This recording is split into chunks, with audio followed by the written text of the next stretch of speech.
Banyarwanda, banyarwandakazi namwe inshuti z'u Rwanda nongeye kubasuhuza. Muraho murakomeye. Hobe hobe. Muri kumwe n'umuvandimwe wanyu, inshuti yanyu Bizimungu de Gonzague.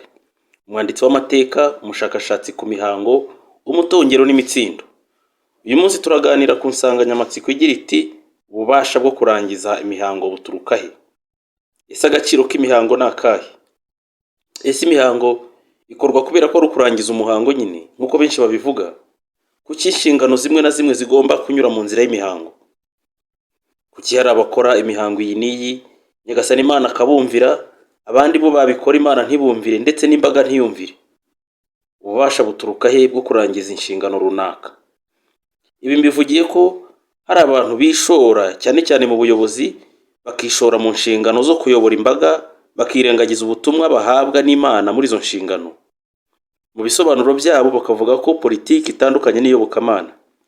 Ibi kandi ni n'amakuru n'umusanzu ku gihugu cyacu cy'u Rwanda, uko abayobozi bakuru bashinzwe u Rwanda n'Abanyarwanda bakwiye kwifata mu gihe bicaye ku ntebe y'umusimbura wa Mutagatifu Mutara Charles Léon Pierre Rudahigwa. Ni byakuwe mu bitabo bibiri. Igitabo cya mbere cyitwa Untahiriza Abanyarwanda, ni njye wacyanditse ku bufatanye na Padiri Yohani Baptiste Rugengamanzi. N'ikindi gitabo Vocabulaire de Théologie Biblique 7e édition cyasohotse mu 1991. Turareba ububasha bwo kurangiza imihango mu gihe cyo hambere ndetse na n'uyu munsi umuntu ashobora kubyifashisha mu bibazo bimwe na bimwe. Ububasha bwo gukora imihango bwakorerwaga mu ihererekanyabubasha bishingiye ku gitambo cyatanzwe muri uwo muryango. Uwahawe ubwo bubasha agaherezwa inkwaya y'umuryango cyangwa akambikwa umugango, akaramburirwaho ibiganza n'indi miryango ishinzwe kubibakorera. Ayenda wabaza utese inkwaya bivuga iki? Inkwaya ni ibikoresho biranga ubuyobozi mu miryango. Hari aho bahererekanya inyundo, abandi bagahererekanya ingoma, abandi bagahererekanya intebe, icumu, mbese igikoresho kiranga uko umuryango wanyu wabiteganyije. Buri muryango wagiraga ubwoko bubabera base. Iyo habaga hivanzemo abandi bantu batabyemerewe, byagiraga ingaruka itari nziza ku wabikorewe, byaba ku mwami ho bikagira ingaruka kuri we ndetse no kuri rubanda ayoboye.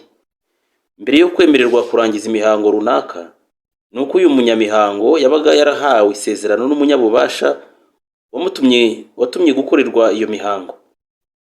Iyo nta masezerano uyu muntu afitanye n'umunyabubasha yikorera, icyo gihe nta gaciro bihabwa kandi byagiraga ingaruka kuri we no kuba ayikorera. Aha twatanga urugero muri Bibiliya ku isezerano ryakorewe abana ba Aburahamu. Turareba mu gitabo cy'Intangiriro umutwe wa 17 kuva ku murongo wa 10 kugera ku murongo wa 11. Dore isezerano nzagirana nawe n'urubyaro rwawe. Nahangane Nyagasani Imana abwira Aburahamu mu masezerano yagiranye na Aburahamu. Dore isezerano nzagirana nawe n'urubyaro rwawe. Umwana wanyu wese w'umuhungu azagenywe.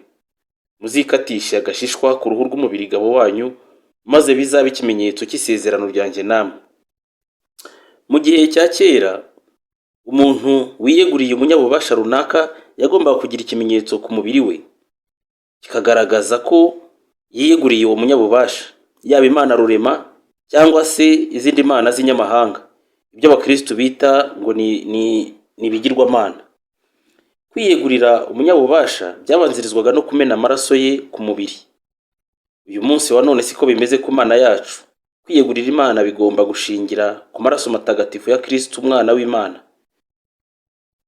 Hafi rero buri hanga ryabaga rifite ikimenyetso kiranga Imana ryiyeguriye. Habagaho ubwo bakata ku matwi yabo, abandi nabo bagakoresha indasago ku mubiri wabo. Abanyarwanda bo bakoreshaga kwikatisha imanzi. Ihanga ryose ribonye uyu muntu bakamenya ko ari umunyarwanda. Ibi byahaga abantu kumenyana vuba, kabone naho byaba ari mu makuba y'intambara, umurwanya akamenya umurambo wowe akawukiza ababisha, akawukiza agashinyaguro k'ababisha bahanganye. Kurambirwaho ibiganza rero turakomeza turi mu gifaransa bita imposition des mains. Umuhango wo kuramburirwaho ibiganza n'uwa kera. Amaboko nibwo bushobozi bw'umuntu, ibiganza bye nizo mbaraga ze. Iyo umuntu afite amaboko n'ibiganza bye, abasha kuvuga indimi zose, abasha gukoresha amayeri, akoresheje amarenga. Iyo umuntu atagira amaboko usanga ababaje cyane. Akenshi aba atunzwe no gusabiriza ategereje ko hagira umuha. Umuhango rero wo kuramburirwaho ibiganza n'amaboko ni ukohereza ububasha n'imbaraga biva mu muntu bijya mu wundi. Kuramburirwaho ibiganza ni ikimenyetso cyo guhabwa umugisha, signe de benediction. Ikimenyetso ntabwo kiba gishingiye ku magambo yavuzwe gusa, ahubwo imbaraga z'icyo kimenyetso ziri mu gikorwa cyo kuramburirwaho amaboko n'ibiganza. Abanyabubasha benshi, abanyabuhanga benshi bahererekanya umugisha wabo muri ubu buryo bwo kuramburirwaho ibiganza. Nubwo abanyabwenge bakoresha amashuri yashyizweho, ariko ntawakwirengagiza uyu muhango wa kera wo kuramburirwaho ibiganza ugifite agaciro kadasaza. Ni muri ubwo buryo rero Yakobo, umukurambere wa Isiraheli, yatanze umugisha w'abakurambere be, agaha umugisha abana ba Yozefu ari bo buzukuru be, ngo babyare bororoke bakwire isi. Uri mu gitabo cy'Intangiriro ku mutwe wa 48 ku murongo wa 13 kugera ku murongo wa 16. Ikimenyetso cyo kwegurirwa umunyabubasha nacyo gikorwa habayeho uyu muhango wo kuramburirwaho ibiganza. Iyo uwihaye Imana cyangwa uweguriye umunyabubasha wo mu yindi si arambura ibiganza bye ku muntu cyangwa ku nyamaswa ndetse n'itungo, amagambo avuze yose arahama. Iyo yeguriye umuntu Nyagasani Imana birahama. Icyo amutongereye, ibyo avuze byose bibihame. Icyo aramburiyeho ibiganza bye akacyegurira Imana, ubwo gihita cyinjirwamo na roho y'umwihariko ijyanye n'icyifuzo cya nyir'ibiganza. Uwo muntu rero cyangwa icyo kiremwa gikora ubutumwa bujyanye n'iby'iyo roho yifuza kubikoresha. Musa yaramburiye ibiganza kuri Josuwe, uyu nawe yuzura umwuka w'ubwenge, bituma Abayisiraheli bose bamwumvira. Uyu muhango ni ingenzi mu mihango yose ibaho. Imana niyo yonyine itanga umwuka w'icyubahiro n'igitinyiro kugira ngo imbaga yose ibashe kumvira umuntu runaka. Turabibona mu gitabo cy'Ibarura umutwe wa 27 ku murongo wa 16 tugere ku murongo wa 20. Ngo nuko Musa abwira Uhoraho ati, Uhoraho Imana yo iha umwuka ikiremwa cyose niyihitiremo umuntu uzayobora imbaga. Uhoraho asubiza Musa agira ati, fata Josuwe mwene Nuni, ni umugabo wahawe umwuka n'Imana, uzamuramburireho ikiganza umushyikirize umuherezabitambo Eliyazari n'imbaga yose, maze umuhe ubutware imbere yabo. Uzamuhe umugabane ku butegetsi bwawe kugira ngo imbaga yose y'Abayisiraheli ijye imwumvira. Iyo urebye isi ya none ibuza amahoro kubera kubura ihererekanyabubasha rikozwe mu mahoro. Umuntu wese yakwibaza impamvu Nyagasani Imana yasabye bariya bagabo bombi gukora uyu muhango wo kuramburirwaho ibiganza bagahana ubutegetsi mu mahoro imbere y'imbaga y'abantu bose. Ese nuko Nyagasani Imana atari kureka Musa akipfira mu mahoro? Ibi bigakorwa nyuma. Kuki se Imana itabyihoreye ngo irambure ikiganza cyayo kuri Josuwe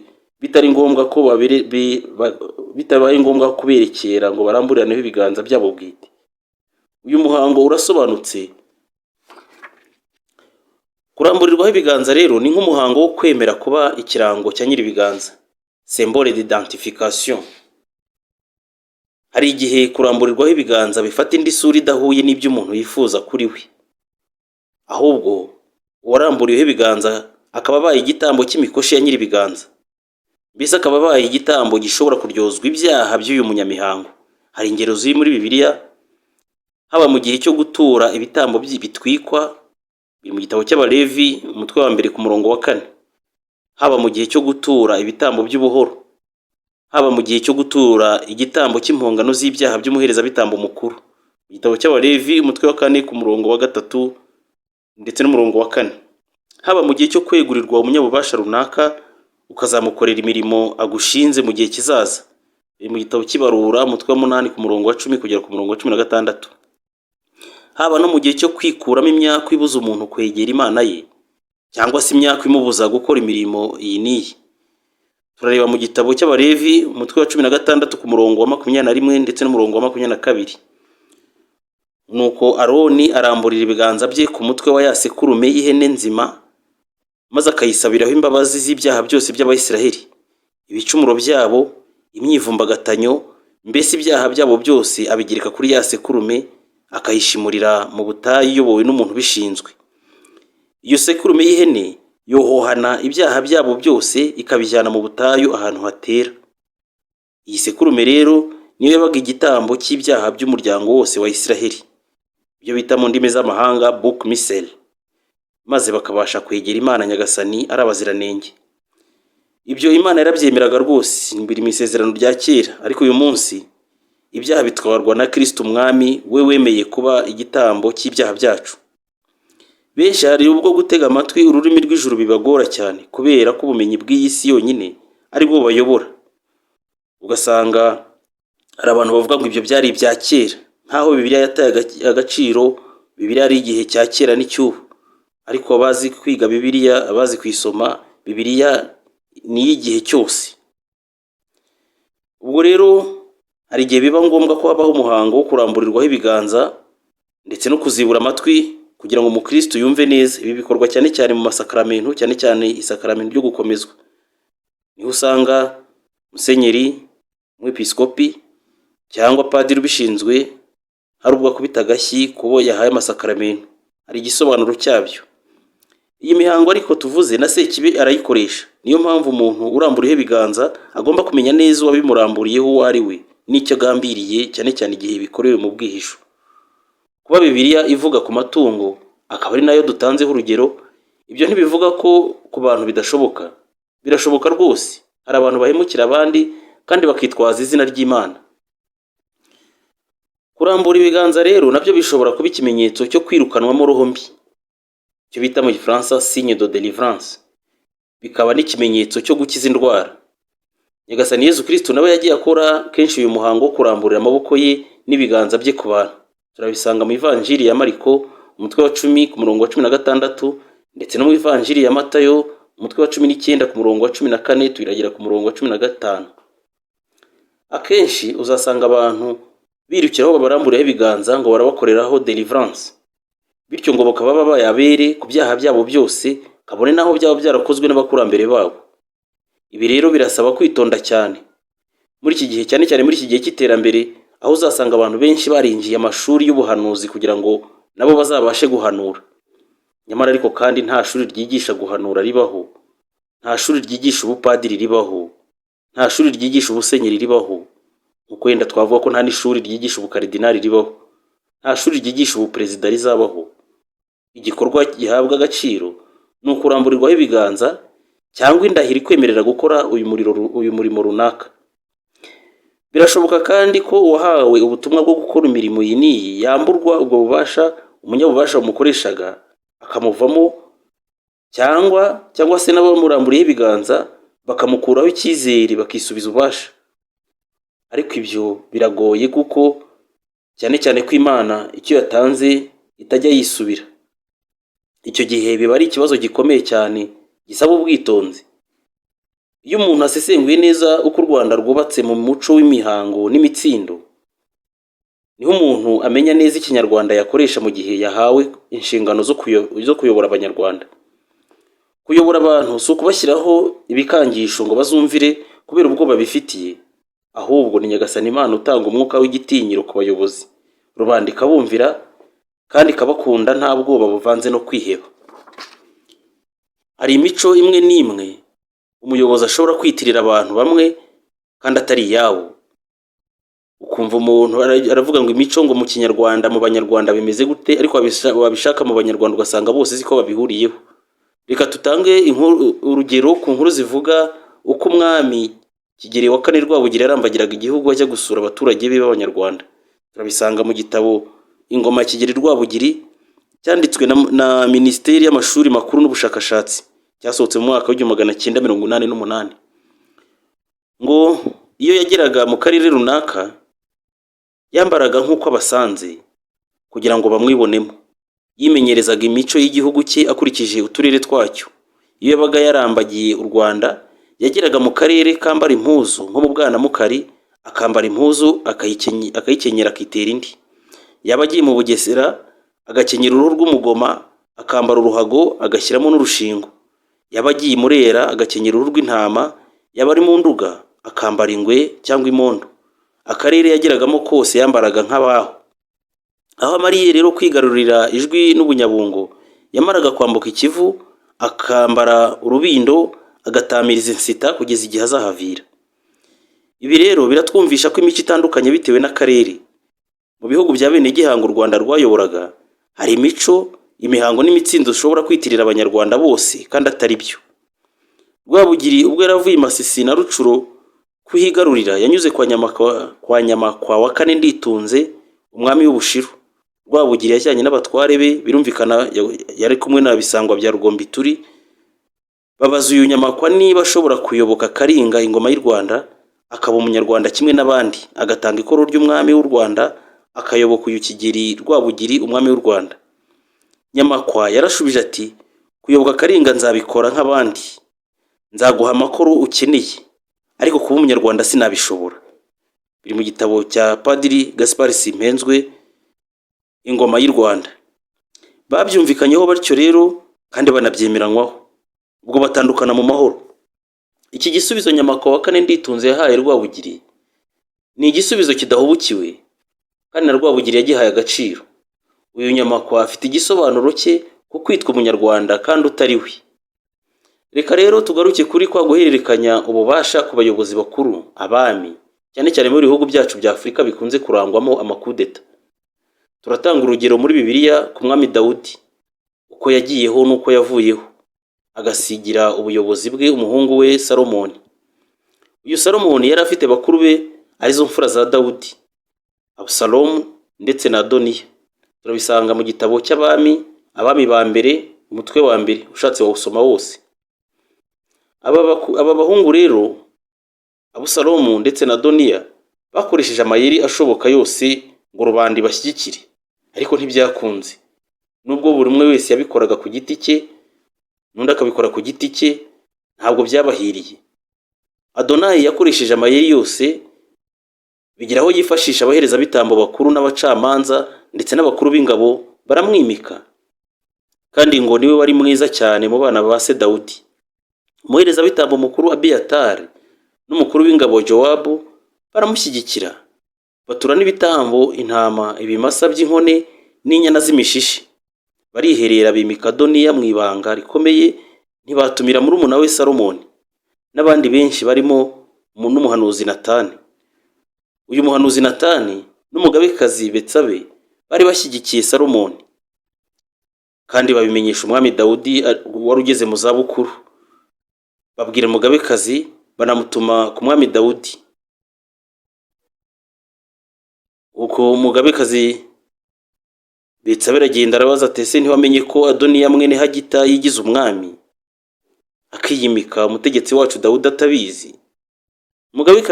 Umugabekazi Betsabe ashobora kuba yarazi indahiro y'umwami imbere y'Uhoraho. Ibi byamuteye ubwoba, yihutira kubimenyesha umwami Dawudi wari ugeze mu zabukuru atakibasha gukora imirimo ye ya cyami. Betsabe agenda avunyisha imbere y'umwami ati, mutware wanjye, warahiye Uhoraho Imana yawe, ubwira n'umuja wawe uti, umuhungu wawe Salomoni niwe uzanzungura ku ngoma, akicara ku ntebe yanjye y'ubwami. None dore ubu Adoniya yabaye umwami, kandi ntacyo ubiziho mwami mutegetsi wanjye. Yatuye ibitambo by'ibimasa, inyana z'imishishe n'intama nyinshi, kandi atumira abana b'umwami bose, ndetse n'umuherezabitambo mukuru Abiyatari na Yowabu mukuru w'ingabo, ariko ntiyatumira umugaragu wawe Salomoni.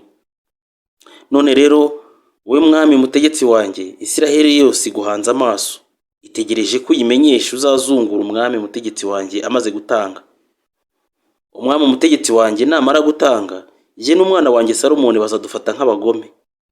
Mu gihe bari bakivugana, umuhanuzi Natani nawe arinjira, nawe abiganiriza umwami Dawudi.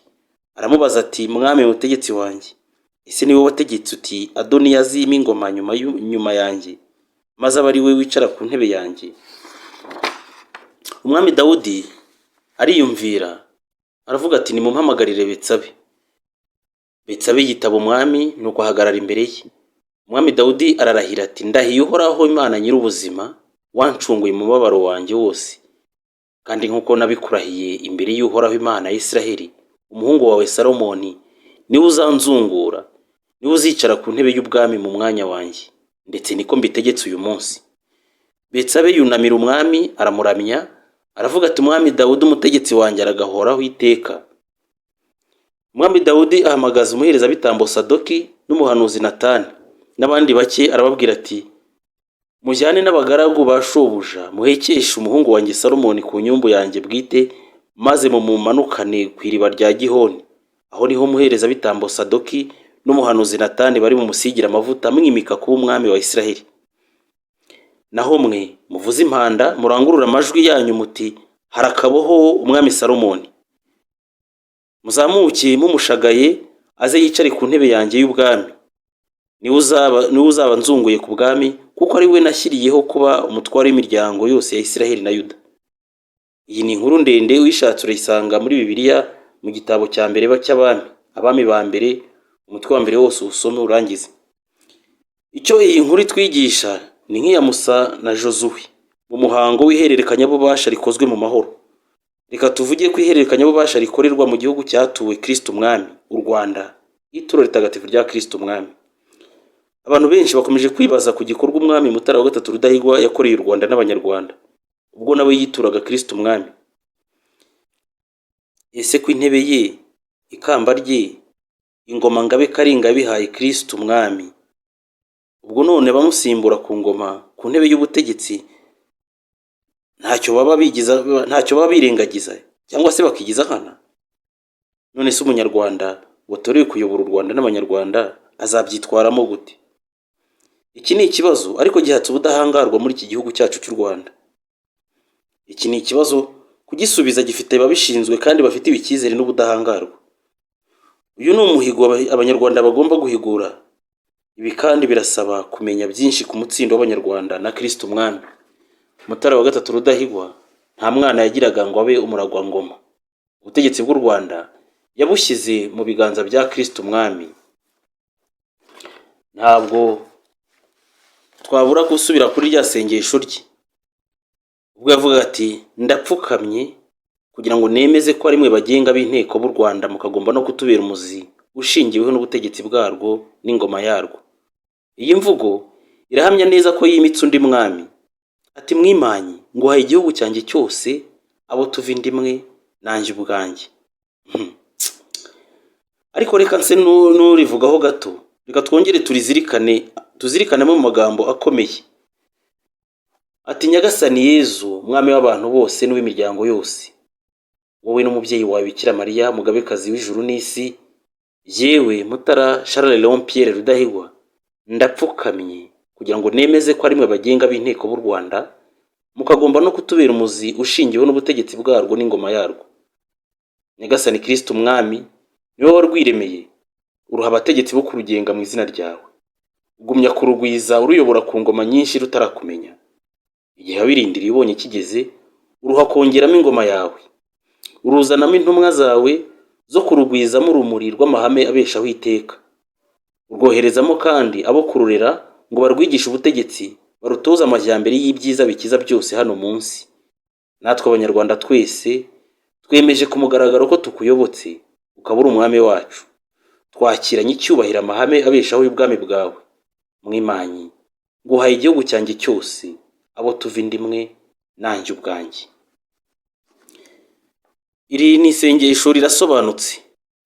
Reka turi muri Kiliziya Gatolika ububasha yahawe na Kristo Umwami w'amahoro, umwami w'imitsindo. Harimo n'ububasha bwo kurambura ibiganza byabo ku bayobozi bakuru b'ibihugu. Ndabizi neza ko ibi bikurura impaka nyinshi no gutanga ingero zo hirya no hino, ngo mu Butaliyani, mu Bufaransa, muri Amerika. Kiliziya Gatolika ifite ubwo bubasha yahawe, ntawayambuye ubwo bubasha, kandi nayo izi neza uruhare rw'andi madini n'amatorero yavutse nyuma yayo. Ikindi kibazo abantu bibaza, baravuga ati: ese watabarutse, witahiye, wapfuye, ashobora gukora ihererekanyabubasha n'abazima? Iki ni ikibazo nacyo ndabizi neza ko nacyo gikurura impaka, ndetse no mu bakristo bize bajijutse. Ibyo n'ubupagani bweruye. Niba bapfuye bashobora kubabarira abazima, ni nako n'uwapfuye adakoze ihererekanyabubasha arikorera abazima. Ibi kandi biroroha cyane. Hari abibonamo ubupagani kandi ari inyigisho za Kiliziya, ni ukwemera kwa Kiliziya Gatolika. Hari benshi babona nyakwigendera nk'umuntu utagifite agaciro mu bantu, nyamara burya harimo no kwibeshya cyane. Abanyamihango bahagararira uhoraho Imana Nyagasani, bakanahagararira ba nyakwigendera. Ibi kandi bigaterwa n'agaciro nyakwigendera yahoranye mu buzima. Urugero ni nko bigeze kuba abayobozi bakuru b'igihugu cyangwa abayobozi b'imbaga, nk'abayobozi b'amadini n'amatorero akomeye.